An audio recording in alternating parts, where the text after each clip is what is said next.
The journey to diagnosis for a late diagnosed autistic person can be long and soul-destroying, with barriers including cost, lack of knowledge, and misdiagnosis. But I'm fighting back with 15 hidden autistic traits you need to know. So let's go. Welcome, my friend. Thank you so much for watching. I'm Orion Kelly, that autistic guy, and I'm all about providing validation and support for autistic people and their loved ones. Let's talk hidden autistic traits. And I think this relates very specifically to late diagnosed autistic people. Honestly, over the last couple of months, I've received countless messages, emails, comments from you amazing people sharing your stories of late diagnosis and your diagnostic experiences. So the assessment experience. And like many of you who shared their experiences, I, just like you, spent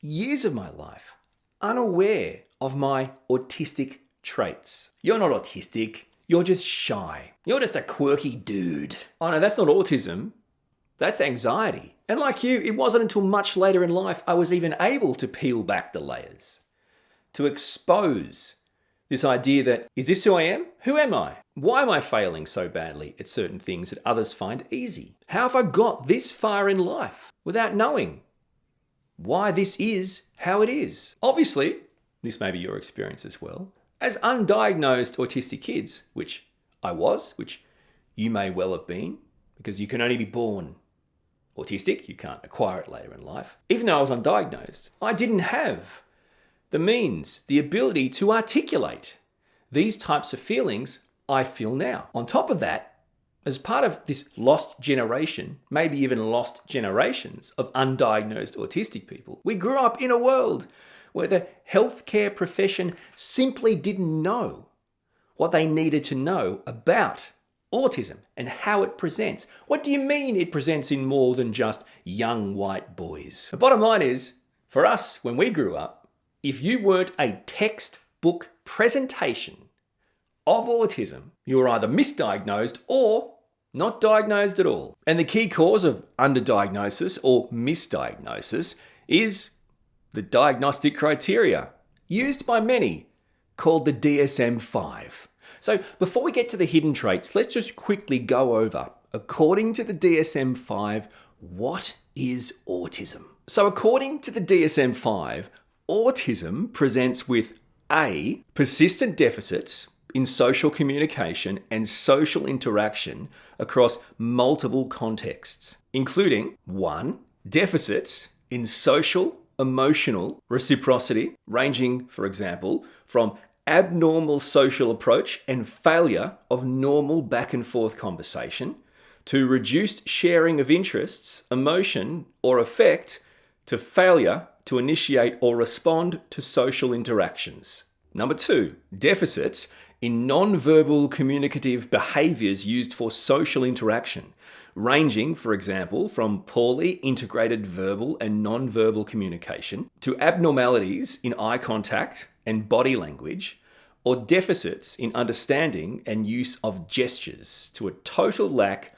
of facial expressions and non-verbal communication. And number 3, deficits in developing, maintaining, and understanding relationships, ranging, for example, from difficulties adjusting behavior to suit various social contexts, to difficulties in sharing imaginative play or in making friends, to absence of interest in peers. So the DSM-5 diagnostic criteria is made up of capital A to capital E. Okay, so there are 1, 2, 3, 4, 5 sections.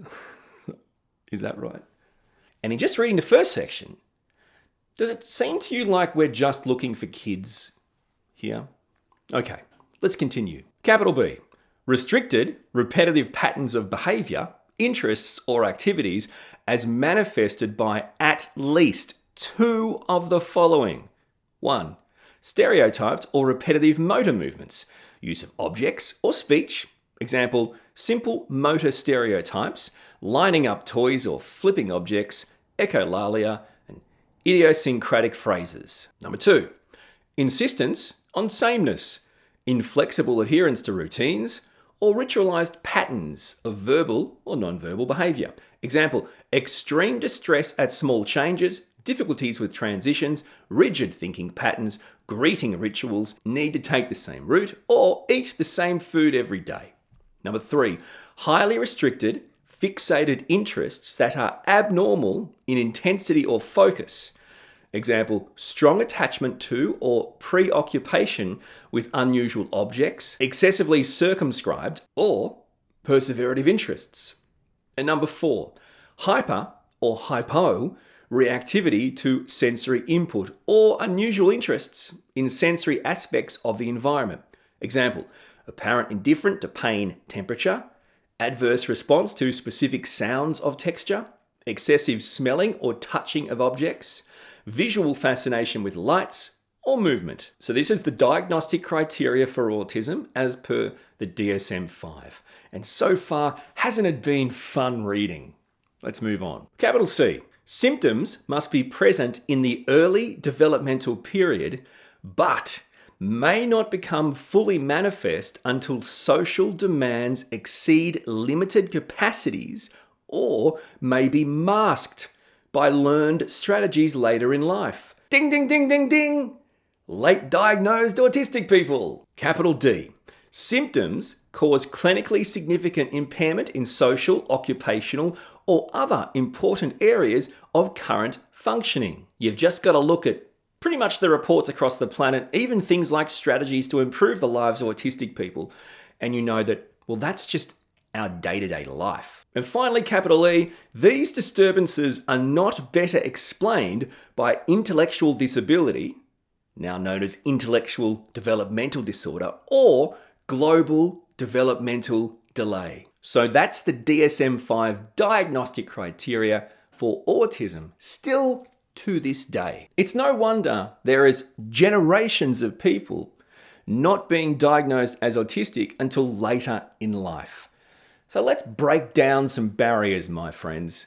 15 hidden autistic traits you need to know. Number 1, difficulty connecting with peers and feeling overwhelmed in social situations. Now, sure, you might think, hang on, I think that's in the DSM-5. Okay, so many autistic individuals struggle with social interactions, with connecting with their peers, with understanding social cues. But some autistic people actually find ways through not being diagnosed earlier in life to actually succeed, even excel in social settings. They pick up skills and they mask. But you're not so bad. Hey, it doesn't sound like me. I'm actually pretty good. Yes, but are you actually pretty good? Who are you when you're doing pretty good? And when you're doing pretty good in these social situations, in other words, not failing really badly, are you genuinely building and maintaining connections with other people? See, this is the hidden autistic trait. Over your lifetime, you've picked up the tools, right? I can be pretty good in this situation. Do you have any friends? Not really. Do you have a good time, easy time keeping your friends? No, not really. See, you see what I'm saying? And in that is that hidden autistic trait. The second hidden autistic trait is around repetitive behaviors. Now, again, the DSM-5 will say, yeah, we did that. Yeah, but you're talking about flapping their hands, rocking back and forth. Sure, valid in some cases, but more broadly, not especially valid in a lot of undiagnosed autistic people. So again, let's look at it from your point of view. So forget about these little stereotypical caricature things. As a late diagnosed autistic person, or someone who thinks they well maybe, do you engage in different types of repetitive behaviors? Again, you don't have to start flapping your hands or rocking back and forth. It's another hidden autistic trait. Regulating, soothing through repetitive behaviors or actions. Number 3, do you struggle to articulate experiences? Articulate feelings, emotions? Do you struggle to answer these types of questions where they're asking you to convey or articulate what you went through, what that felt like? How do you feel? What is that pain like? Do you remember that experience? As autistic people, we struggle. We have a hard time trying to express our thoughts, our feelings, trying to actually comprehend, identify, and convey our true autistic experience. In many ways, as autistic people, it's almost like a neurotypical person will ask us this, and then our brain gets stuck on, I'm trying to come up with a neurotypical answer that they're looking for, but in doing so, I can't find that, and now I have absolutely no chance of trying to identify the actual autistic experience. Now, alexithymia plays into that, this challenge in actually articulating, identifying, expressing our emotions, even identifying the emotions of others. But this also comes down to challenges with our language, with our expression. Again, this is far more nuanced than the DSM-5 would have you believe it will present. But number 4 on the hidden autistic traits you need to know may surprise you: meltdowns. I tell you what, go ahead and show me in the DSM-5 where it explicitly discusses or highlights meltdowns or shutdowns. Well, it doesn't. So what are you saying? They don't exist? Autistic people experience autistic meltdowns. In other words, these intense emotional outbursts where our brain has in effect disconnected due to a complete dysregulation from the outside world. Triggers for meltdowns are many and varied. Sensory overload, daily stress, whatever it is, these are real experiences. Meltdowns can have a significant impact on an autistic person, their physical, mental, and emotional well-being. It can actually affect our daily functioning. This is a real and legitimate experience that is, in my opinion, omitted from the DSM-5 criteria, leading to potential misdiagnosis. So of course there's no diagnosis, but misdiagnosis, right? You explain the feeling of a meltdown. Oh, okay, not autism. Now that's borderline personality disorder. Huh? And rolling on from that, number 5, very much attached, autistic burnout. Again, largely absent from most clinical knowledge, clinical literature, research, DSM-5, or any diagnostic literature. I don't really find much mention that it in fact is something attributed to autism. Now, as autistic people, we well know that autistic burnout is a real thing. Well, it's an extremely severe, significant state of total exhaustion. So global exhaustion. This is a real thing that autistic people, especially late diagnosed autistic people who have gone through life, who are not only undiagnosed, but who are suppressing and masking, but they're not knowing why, because they simply don't fit in. They feel like horrible, useless people. You are going to burn out. A diagnosis won't fix you or save you from that, right? It may trigger one.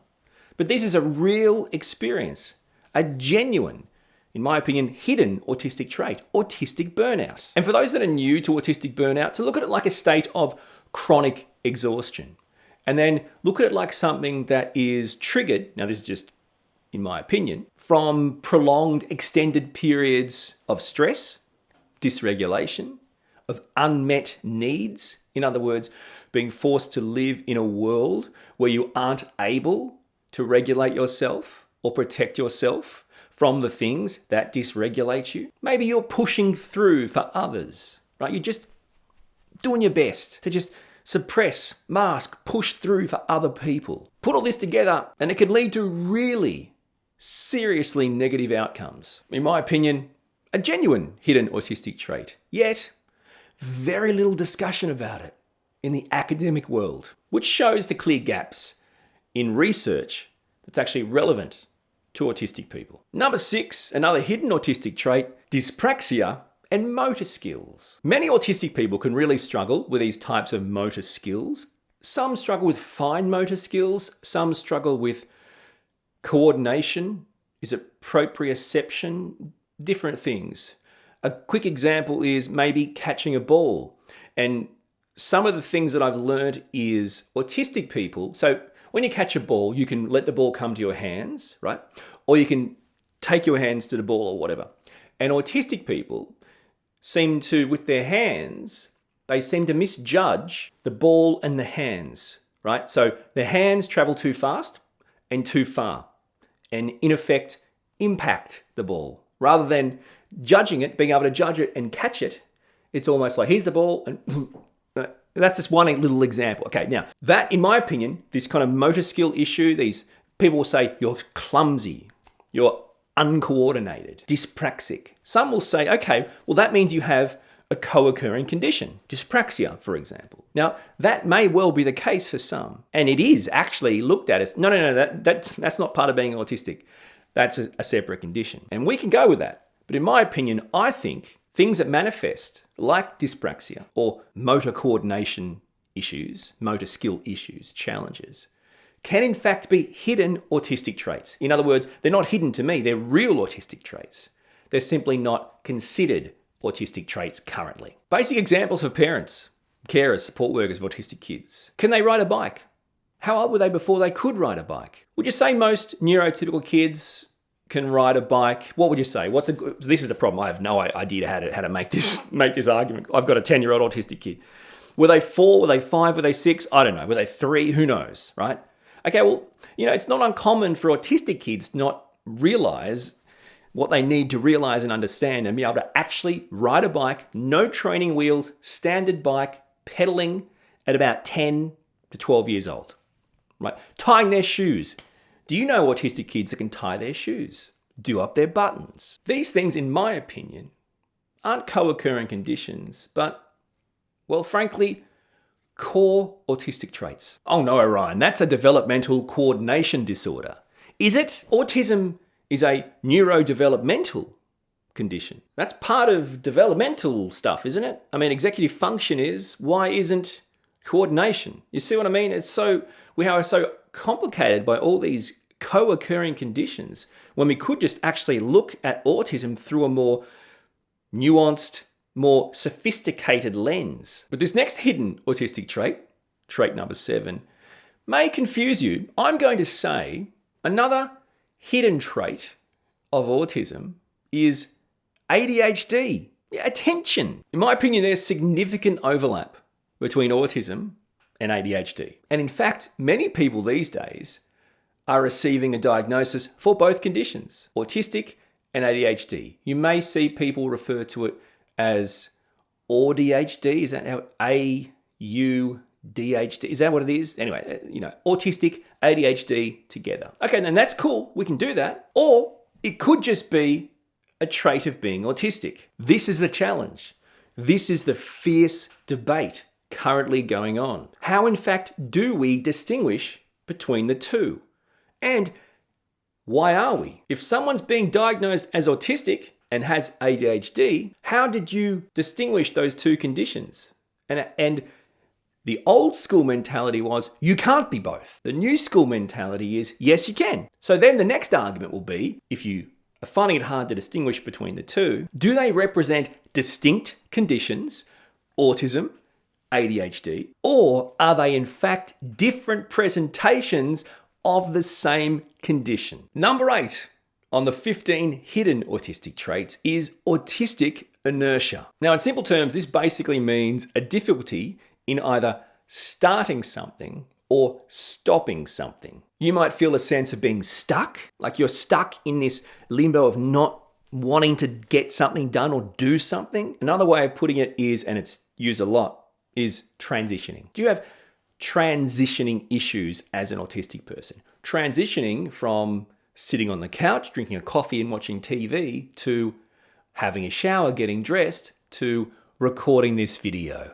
I do! Now, I've done entire videos on autistic inertia, going into Newton's law, so check those out. Not going to go over it all here. What I will say, though, is this inability, basically, to start something or stop something has a significant impact in the life of an autistic person. It's going to impact our daily functioning, particularly, at least in my experience, in daily tasks that revolve around self-care, eating, drinking, going to the toilet, showering, hygiene stuff, and productivity. What are things I need to do today?